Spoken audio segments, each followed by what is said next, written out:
Hai kelas 12 yang bentar lagi lulus. Gimana nih? Udah persiapin belum kehidupan setelah kelulusan? Apa pada mau kuliah? Buka bisnis? Apa jadi influencer? Atau pengen join jadi ASN? Nah, boleh banget nih.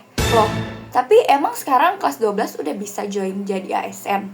Bisa dong, kan semenjak tahun 2011 pemerintah udah buka kesempatan bagi masyarakat buat join jadi aparatur sipil negara. Lah, bukannya dulu proses CPNS itu sangat amat susah dan juga lambat. Nah, itu kan mah dulu. Sekarang udah beda nih. Penasaran kan sama sejarahnya? Yuk kita bahas. Nah, jadi memang benar, jauh sebelum tahun 2011, proses penerimaan CPNS sangat amat tertutup dan juga lambat. Para peserta seleksi tidak bisa mengetahui secara rinci nih berapa jumlah pelamar, gimana proses verifikasi berkasnya, dan juga bagaimana proses penilaian dari tes seleksi. Dan hal ini akhirnya membuat proses penerimaan CPNS syarat akan kecurangan, mulai dari soal-soal yang bocor, aksi contek-menyontek, dan juga aksi jual beli soal.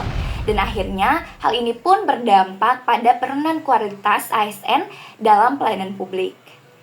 Nah, dari berbagai masalah yang timbul akibat hal tersebut, akhirnya pemerintah sadar nih dan ingin memperbaharui kualitas pelayanan publik serta memperkuat institusi pemerintahan dengan cara membuka kesempatan bagi seluruh masyarakat untuk menjadi aparatur sipil negara melalui proses penerimaan yang transparan dan juga kompetitif.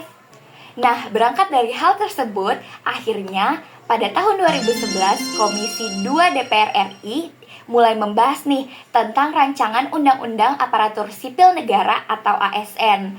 Kemudian di tahun 2013 atau 2 tahun setelahnya, undang-undang tersebut akhirnya disahkan dalam sidang pleno DPR yang menjadi sebuah langkah besar karena sejak saat itu profesi ASN dijabarkan secara detail.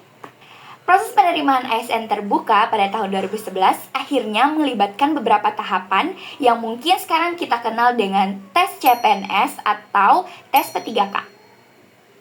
Tahapan-tahapannya termasuk dalam pengajuan lamaran, seleksi administratif, tes psikologi, dan wawancara. Nah, bagi calon yang lolos dalam proses seleksi ini, akhirnya akan diangkat sebagai pegawai negeri sipil atau P3K.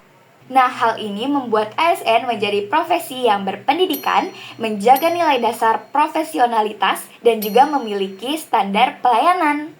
Nah, sekarang udah tahu kan gimana sejarahnya akhirnya penerimaan ASN udah dibuat secara terbuka yang dimulai dari tahun 2011. Sekarang gak penasaran lagi kan? Oke, segitu dulu ya pembahasan hari ini. Sampai jumpa di pembahasan berikutnya. Bye-bye.